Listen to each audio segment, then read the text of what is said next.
Hi everyone, my name is Natalie Rowan. I'm 33 years old. My parents left me dying after brain surgery, pulled my hospital payment hours after I came out of recovery, and disappeared. And while I was still lying there, weak enough to need help lifting a cup of water, a man in a dark suit walked to my bedside, set a letter on my blanket, and said, "Your grandmother asked me to find you if this ever happened." At first, I thought I was hallucinating. That happens when your head is stapled.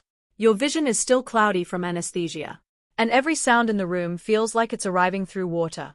The hospital ceiling was too white. The lights were too bright. My mouth tasted like metal. I had a line in my arm, a crushing ache behind my right eye, and the kind of weakness that makes even breathing feel supervised. I had just survived brain surgery. That part is important because my parents liked to rewrite events later in ways that made their choices sound less monstrous. They would have said I was resting, recovering, stable. No, I was barely coherent and they left anyway. The first sign something was wrong came from the nurses. Not what they said to me, what they said near me. In the kind of lowered voices people use when they think the patient is too medicated to understand. Payment authorization was reversed. By who? Her guarantors after surgery. A pause, then the quiet answer. Apparently. I kept my eyes closed because that felt easier than opening them. Easier than asking a question I already knew had only one answer. My parents had handled the billing, not because I trusted them completely, because the surgery had been scheduled fast after my scans got worse. And my mother had stepped in with that brisk, competent tone she used when she wanted control to look like love. "Don't worry about paperwork, Natalie. Your father and I will take care of it." That was 2 days earlier. The morning of surgery, Mom kissed my forehead. Dad squeezed my shoulder. My younger brother, Owen, stood in the doorway, scrolling on his phone, and my mother said, "He hates hospitals. Don't take it personally." I remember trying to smile through the fear and saying, "I'm just glad you're all here." My mother answered, "Of course we are. We're family." Family. That word should have been engraved on the blade they used to cut me open. It would have been more honest than the bracelet around my wrist. I finally opened my eyes when one of the nurses came close enough for me to see the concern on her face. She was maybe in her 40s. Kind eyes, tired posture, the sort of woman who had probably seen more family betrayals than the hospital brochure would ever admit. "Natalie?" she asked softly. My throat felt scraped raw. "Where are my parents?" She hesitated. That was enough. I swallowed and tried again. "Did they leave?" Her silence shifted into professionalism so fast it almost hurt more. "They are not here right now." "Did they pull the payment?" Another pause. Then she said very carefully, "The financial office is trying to reach the authorized parties." Authorized parties. My own life had been turned into a customer service phrase. I looked toward the door. No flowers, no mother, no father, no brother, just a plastic water pitcher, a monitor beeping steadily beside me, and the awful realization that while I had been under anesthesia with my skull open, my parents had decided I was no longer worth covering. I wish I could say that realization shocked me. It did, but it did not come from nowhere. In my family, illness had always been treated like an inconvenience unless it belonged to the right child. When Owen broke his wrist at 14, my mother slept upright in a recliner beside his bed for 2 nights and told relatives he had been so brave. When I had migraines in college and started blacking out during finals, she told me not to be dramatic and asked if stress was making me attention-seeking. Even when the neurologist found the mass, my parents reacted like I had brought them an expensive scheduling conflict. Dad's first question was, "How long is recovery?" Mom's was worse. "Will this affect your ability to work long-term?" Not, "Are you scared?" Not, "Are you in pain?" Not, "Thank God they found it." Just whether my damaged brain would become an inconvenience with overhead. The surgery happened fast. After that, the doctor said the pressure had increased. He wanted me admitted immediately. I called my parents from the hospital parking lot, hands shaking so hard I nearly dropped my phone. Mom arrived first with a tote bag, a sweater I hadn't asked for, and her public voice already turned on. Dad came later carrying paperwork. I remember him flipping through the forms and saying, "Good thing your grandmother set aside money for emergencies." That line stayed with me because Grandma had died 8 months earlier and because her money had apparently become family language for whatever my parents wanted to touch next. Grandma June was the only person in my life who ever looked at me and saw the difference between being quiet and being weak. She used to say, "Your parents always mistake the child who asks for less as the child who deserves less." She said it once in her garden while pinching dead roses off a bush like she was commenting on the weather. At the time, I laughed. I don't laugh at it anymore. By late afternoon, a woman from billing came into my room with a sympathetic smile and a clipboard she clearly hated carrying. She started with, "There's just a temporary issue," which is how people introduce disasters when they don't want your blood pressure monitor proving you heard them correctly. I was still trying to sit up when the door opened again. A man in a dark suit stepped inside. Mid-60s, silver hair, black briefcase, the kind of calm expression people wear when they are about to confirm your life is not what the room has been telling you. He walked straight to my bedside, set a thick cream envelope on my blanket, and said, "Natalie Rowan, my name is Daniel Mercer. Your grandmother asked me to find you if this ever happened." The nurse from billing stopped talking. I stared at him, not because I didn't understand the sentence, because some part of me did too quickly, too. As if my grandmother had been preparing for my parents to abandon me long before I was ready to admit she had reason to. I looked down at the envelope. My name was written across the front in Grandma's handwriting, and for the first time since waking up from surgery, I felt something stronger than pain. I felt dread with proof attached to it. The man in the dark suit did not ask if he could sit. He looked at the nurse first, not rudely, not like he owned the room, just with the quiet authority of someone who understood that in a hospital every sentence can become a record. "Before we discuss anything further," he said, "is Ms. Rowan medically cleared to make decisions?" The billing woman shifted beside the door. The nurse answered, "She's awake and oriented. Tired, but she understands." "Good," he said. Then he pulled the chair close to my bed, sat down, and placed a business card on the blanket beside the envelope. "Daniel Mercer, attorney at Law, Estate and Trust Administration." I stared at the card because the letters were easier to look at than his face. "My grandmother is dead," I said. "I know," he replied gently. "I represented her for 19 years. That made my eyes burn." 19 years meant he had known her before the hospital bed, before the funeral, before my parents started using her name like a wallet they had inherited early. He opened his briefcase and removed a folder with a blue tab. "Your grandmother left," clears throat, "standing instructions related to your medical care." I almost laughed, but it came out like a broken breath. "My medical care?" "Yes. My parents told me she left money for family emergencies." Daniel's face changed just slightly. Not surprise, confirmation. "She did," he said, "but she also defined whose emergencies counted." The room went very still. Even the billing woman stopped pretending to organize her clipboard. Daniel turned one page toward me. At the top were the words, "Emergency Medical Reserve, Natalie Rowan." My name. Not family, not children, not future needs. Me.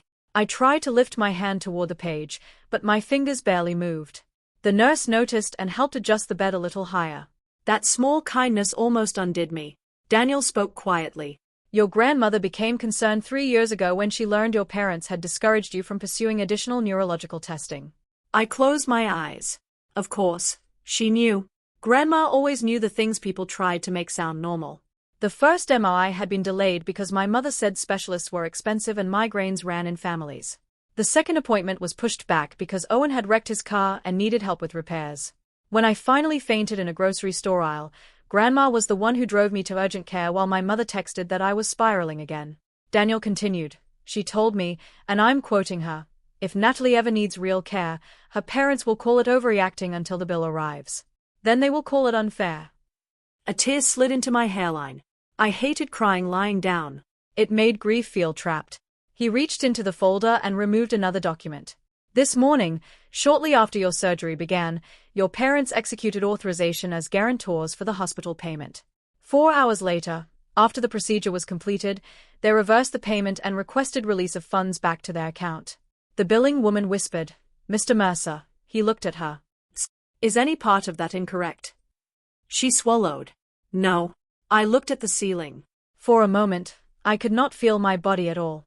Not the staples, not the line in my arm, not the pain behind my eye, just absence. My parents had waited until I survived the part where a surgeon opened my skull. Then they pulled the money. That timing said everything. They did not abandon me because they thought I would die. They abandoned me once they knew I might live long enough to become expensive. Daniel placed one more paper on the blanket. "This is the current hospital balance, including surgery, ICU recovery, imaging, anesthesia, and post-operative care. $280,000. The number looked unreal, too large to belong to a human body. I whispered, "I can't pay that." No, Daniel said. You won't. I opened my eyes. He took a pen from his pocket, signed a document already prepared, and handed it to the billing woman. Payment is being issued from the Rowan Medical Trust under Eleanor Hayes's instructions. The full $280,000 will be covered today. Any future communication regarding Miss Rowan's balance comes through my office until she is discharged and represented. The billing woman looked relieved in the way people look when a disaster becomes someone else's department. She left quickly. The nurse stayed. I think she wanted to make sure I wasn't alone when the room finally understood what had happened. Daniel waited until the door closed. Then he touched the cream envelope with 2 fingers. Your grandmother asked me to give you this before I explain anything else. My parents pulled the payment, I said, still unable to move past it. Did they know about the trust? Yes. That word hurt more than the surgery. Then why would they do it? Daniel's expression grew careful because they believed they could force a choice before anyone notified me. What choice? He paused. Your mother called my office this morning while you were in surgery. She asked whether your grandmother's medical reserve could be redirected to Owen because, in her words, you were already being treated. My heart monitor changed. The nurse stepped closer. I barely heard her. Owen. Daniel nodded once. For what? He looked at the file, then back at me. A business purchase. Commercial space for a fitness studio. The deposit deadline was today. For a second, I thought the anesthesia had bent the sentence. My parents had pulled payment from my brain surgery so my brother could buy a gym. Not even for his health, not for survival, for his dream. There are betrayals so obscene your mind refuses to give them shape at first. It walks around them like furniture in the dark. Owen had always been their investment. Not because he was brilliant. He wasn't. Not because he was kind. He wasn't that either. He was charming in the way careless men can be charming when everyone around them pays the consequences before they reach him. Owen failed upward through life on my parents' hands. Dropped classes became finding himself. Debt became building credit. Bad decisions became entrepreneurial risk. My medical scans became drama. His third business idea became destiny. Daniel slid the envelope closer. The movement pulled me back to the room. Grandma's handwriting was shaky but unmistakable. Natalie, if they make you pay for surviving, I could not open it. Not right away. My fingers were too weak and my heart was too loud. The nurse opened it for me after I nodded. She unfolded the letter and placed it where I could see. Daniel read aloud only after asking permission. I nodded again. His voice was steady. My dearest Natalie, if Daniel is reading this to you, then your parents have finally done the thing I feared most. They have made your pain compete with your brother's convenience, and they have expected you to lose quietly. I turned my face toward the window. The sky outside was gray. Grandma's words filled the room. I am sorry I could not stop it earlier. I am sorry I mistook your silence at times for safety, but I never mistook their behavior for love. That line broke something in me. Not loudly, cleanly. Daniel continued. Your mother will say she was overwhelmed. Your father will say he was making practical decisions. Owen will say he never asked for any of this. Remember this, sweetheart. People do not have to ask for a throne if everyone keeps building one underneath them. The nurse wiped under one eye and looked away. I almost smiled through tears because Grandma had always been lethal when she was right. Then Daniel reached the last paragraph on the first page. I created this reserve because I knew they would one day measure your life against someone else's want. If that day has come, do not beg them to choose you. Let the paperwork show they already chose. Daniel lowered the letter. There is a second page, he said. My throat tightened. Read it. He turned it over. If they have reversed payment after treatment began, Daniel is instructed to pay the full medical balance immediately, secure your discharge plan, and begin review of all withdrawals made from my estate accounts in the 8 months after my death. My eyes moved to his face. Daniel did not look surprised. He had been waiting for me to hear it. All withdrawals? I whispered. Yes. Why? He closed the folder halfway. Because your grandmother suspected the medical reserve was not the first thing they tried to take from you. The machines kept beeping. The nurse adjusted my blanket. And lying there with my head bandaged, my body weak, and my grandmother's letter open on my chest, I understood that the surgery had only removed one dangerous thing from my skull. The rest of the sickness had been sitting in my family for years. Daniel did not leave after paying the bill. That was the first difference between him and everyone else in my family. My parents had always treated money like the end of responsibility. If they paid for something, they owned the story. If they refused to pay, they called it boundaries. If I needed help, The help came with a lesson attached. Daniel paid $280,000 and then asked the nurse, "What does she need next?" Not, "What does she owe?" Not, "When can she leave?" "What does she need?" I turned my face away because that question hurt more than the incision. The nurse, whose name was Marissa, explained my discharge could not happen safely without at least several days of monitoring, medication management, follow-up imaging, and someone reliable to help at home. Daniel wrote everything down. "Home support?" he asked. Marissa looked at me. I looked at the blanket. My parents were supposed to take me home. The room went quiet. Daniel closed his pen. "Then they will not be part of the discharge plan." I wanted to laugh, but my throat closed around it. It sounded so simple when he said it, as if families could be removed from a form the same way you remove an old address. A few hours later, he returned with another woman. Her name was Patrice, a patient advocate. She spoke softly, but with the kind of precision that made panic feel less contagious. She explained home health options, short-term rehabilitation, medication delivery, transportation, legal authorization, and something called a care coordinator. I listened through waves of pain and exhaustion. Then I said, "How am I supposed to afford all that?" Daniel opened the blue-tabbed folder again. "Your grandmother anticipated recovery, too." I closed my eyes. Of course, she did. My parents had anticipated leverage. Grandma had anticipated care. That evening, my phone finally started ringing. Mom, Dad, Owen, then Mom again. I watched the screen light up from the tray table beside my bed. It felt strange to see their names after what had happened, like watching burglars knock politely after leaving through the window. Daniel was still there reviewing paperwork by the window. "Do you want to answer?" he asked. "No." The word came out faster than I expected. My mother sent a text at 7:22. "Natalie, call me before you let that lawyer confuse you." A second text followed. "We were trying to handle things as a family." Then, "Dad, you don't know the whole situation." And finally, "Owen, this is getting blown way out of proportion." That one made me stare. Blown out of proportion. My head had been opened. My parents had pulled payment. A lawyer had paid more than a house in some towns to keep me from being financially destroyed after surgery, and Owen thought the issue was proportion. Daniel asked permission before photographing the messages. I nodded. He sent them to himself, then said, "Your grandmother told me your brother would call harm inconvenience if it slowed him down." I whispered, "She knew him, too. She knew all of you." That sentence should have comforted me. Instead, it made me grieve harder because being known by the one person who protected you becomes complicated after she is gone. It is beautiful, yes, but it also leaves you staring at everyone who stayed and wondering why love was so difficult for them when she made it look obvious. The next morning, my parents came, not quietly. I heard my mother's voice in the hallway before the door opened. "I am her mother. She just had brain surgery. You cannot keep me from my daughter." Marissa stepped in first, her face carefully neutral. "Natalie, your parents are here. Do you want visitors?" That was the first time anyone asked me, not informed me, asked me. I looked at Daniel. He said nothing that mattered. He did not push me toward forgiveness or drama. He waited for my answer like it belonged to me. I said, "They can come in if he stays." Marissa nodded. My mother entered wearing the same blue cardigan she had worn on surgery morning. It made me angry in a way I couldn't explain, as if continuity of clothing could pretend continuity of care. Dad came behind her, jaw tight. Owen hovered in the doorway, tan, healthy, expensive watch on his wrist, looking irritated to be inside a hospital for someone else again. Mom rushed to the bed. "Sweetheart," I flinched before I could hide it. She noticed. So did Daniel. Her face rearranged itself into hurt. "Natalie, don't look at me like that." I stared at her. "How should I look at you?" Dad stepped forward. "This has been a misunderstanding." Daniel stood from the chair. "No, it has been documented."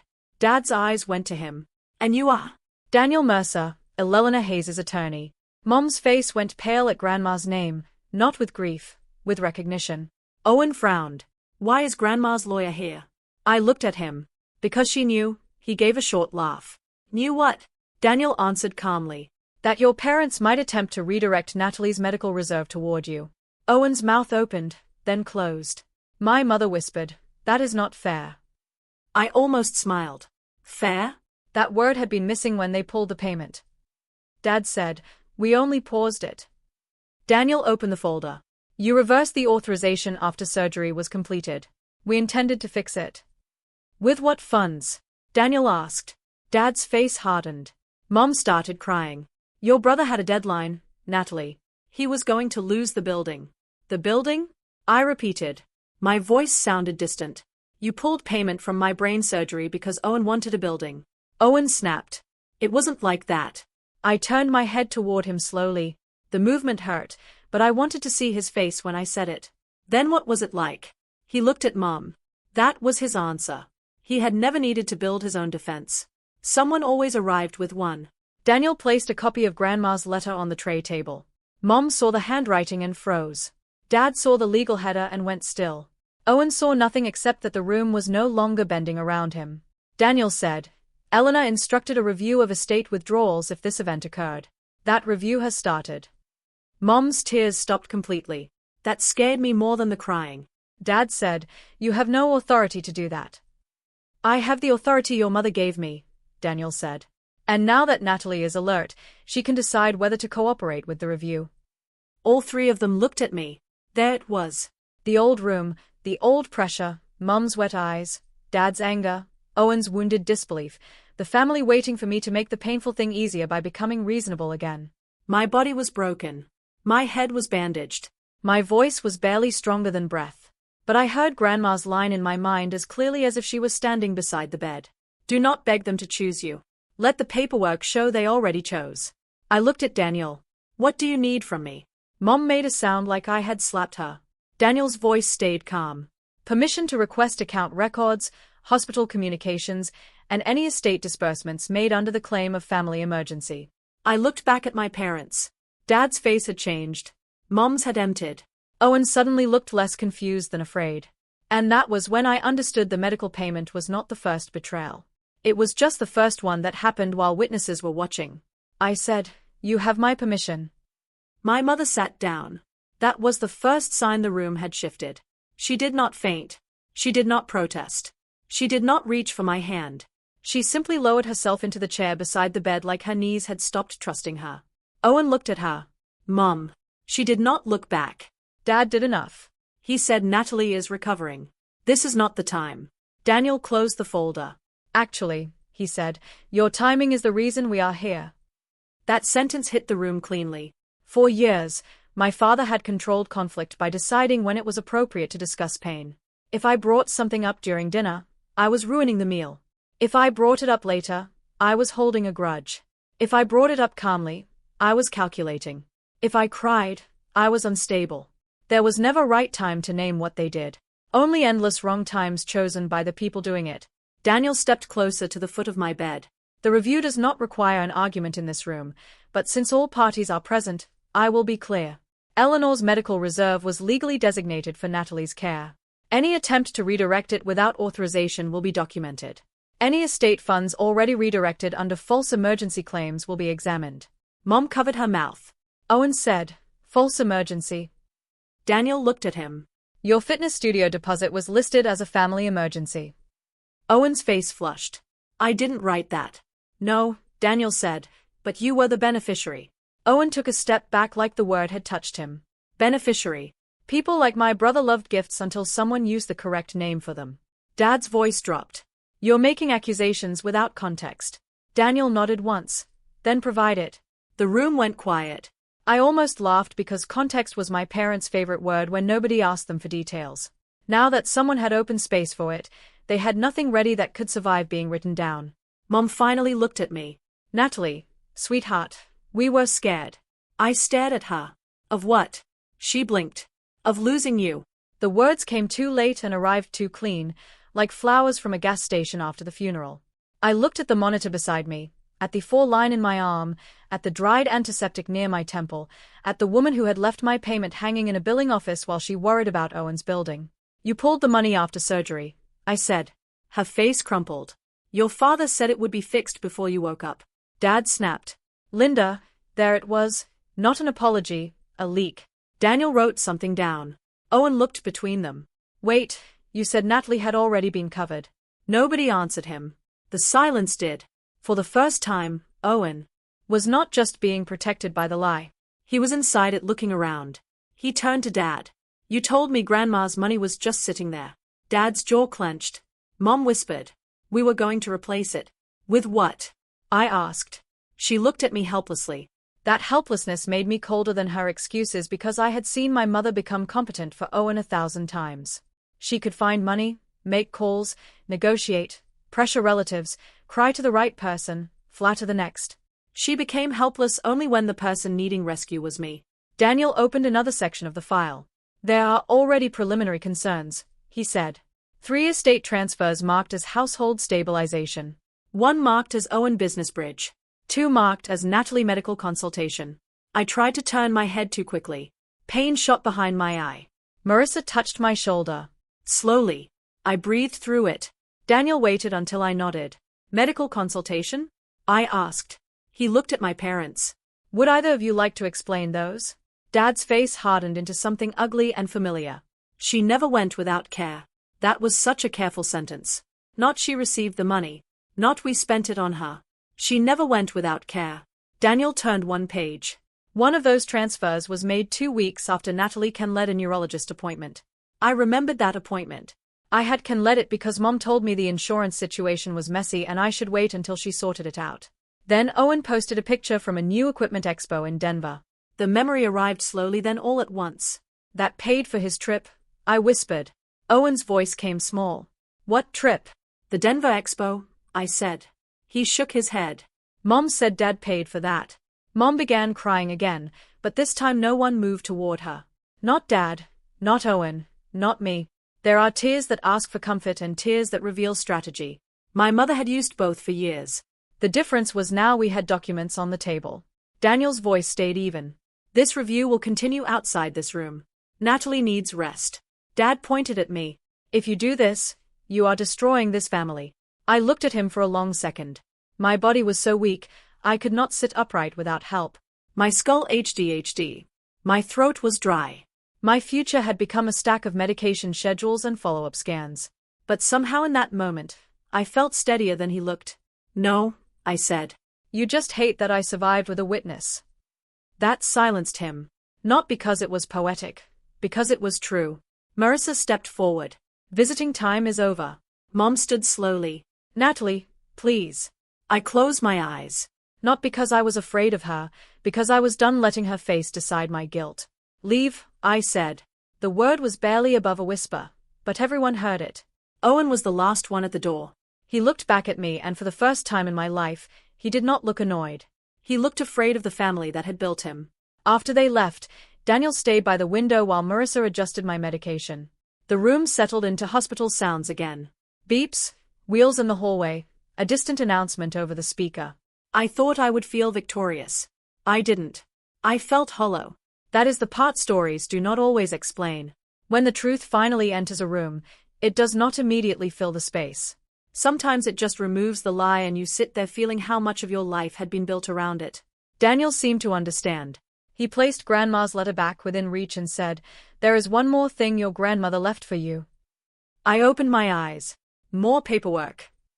No, he said. He reached into his briefcase and removed a small velvet pouch. Inside was a key on a brass tag. I stared at it. What is that? Her cottage, he said. She instructed that once you were medically stable, you were not to recover under your parents' roof. The key was small, ordinary, almost ridiculous against the size of everything else. But when Daniel placed it in my palm, I cried harder than I had all day. Because money had saved my surgery, documents had saved my truth. But that key saved something softer. It saved me from waking up in the same house as the people who had decided my survival was negotiable. Daniel said, there was a care plan attached to the trust. Home health, transportation, medication support, follow-up care. Your grandmother was very specific. I closed my hand around the key. Of course, she was. Grandma had understood something my parents never had. Survival is not the same as being safe. And lying in that hospital bed with my head bandaged and my whole family finally outside the door, I realized the real inheritance was not the $280,000. It was the first place I could heal without owing anyone my silence. I stayed in the hospital 9 more days, not because the surgery went wrong, because for the first time, the people making decisions around me were not trying to get me out quickly enough to make me useful again. Marissa checked on me even when she did not have to. Patrice arranged home health visits.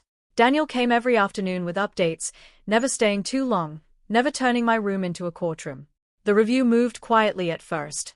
That was how Daniel preferred things. No dramatic threats, no shouting, just requests, records, dates, signatures, transfers. And then the truth began doing what truth does when people have been sloppy with it. It multiplied.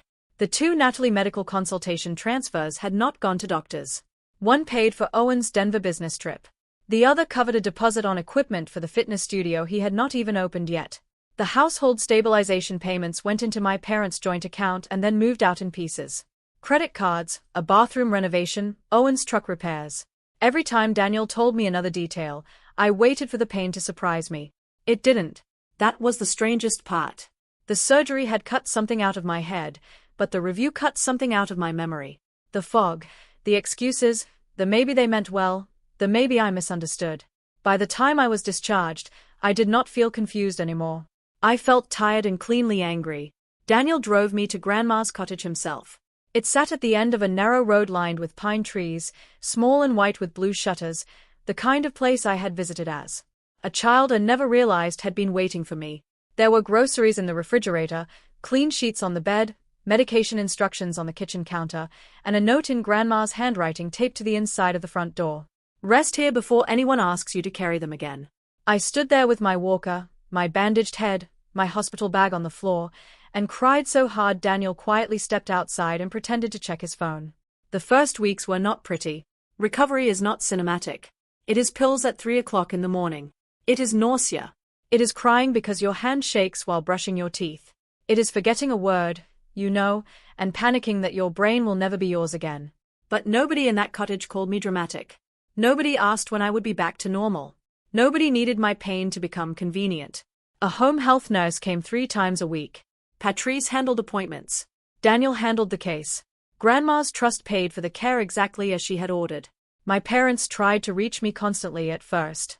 Mom left voicemails that began with sobbing and ended with blame. Your father made the financial part sound temporary. You know I would never want you harmed. Owen was under so much pressure. Then finally one that told the truth by accident. Natalie, you have to understand. We thought you would be fine. I saved that one. Not because I needed it legally, because it was the whole family system in one sentence. They thought I would be fine. Fine enough to delay treatment. Fine enough to lose money. Fine enough to forgive. Fine enough to survive whatever they took, because I always had. Daniel's review became formal after that. My parents were removed from every role connected to Grandma's estate. They were required to repay the misused funds to the trust, including the money redirected toward Owen's studio. The hospital matter never became a public trial, but it did become a permanent record in the estate file. Owen lost the building. For a while, he told people I had destroyed his dream from a hospital bed. Then, Daniel sent one letter to his business partner with the documented timeline. After that, Owen got quieter. My father retired early from his accounting job after 2 long-time clients heard enough to stop trusting him with family money. My mother sold the renovated house and moved into a smaller place across town. She sent me one handwritten letter 6 months later. It was short. I keep thinking about what your grandmother wrote. I keep trying to remember when I stopped seeing your pain as pain. I read it twice, then I placed it in a drawer. Not forgiven, not burned, just no longer running my life. As for me, I learned how to heal slowly. I walked farther each week.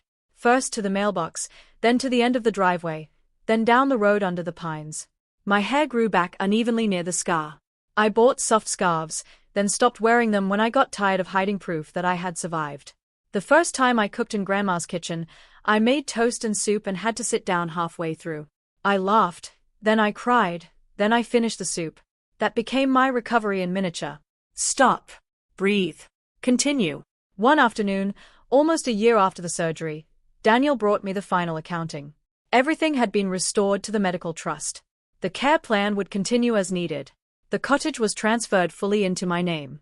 At the bottom of the packet was one final letter from Grandma. Natalie, if you are reading this in the cottage, then you lived. Do not waste that miracle trying to make your parents feel less guilty for what they chose. A life saved is not a debt. It is a door. Walk through it. I sat at the kitchen table with that letter in my hands for a long time. Then I opened every window in the cottage. The pine air came in cold and clean. For years, my family treated my survival like something they could spend, delay, redirect, or explain away. But Grandma had known better.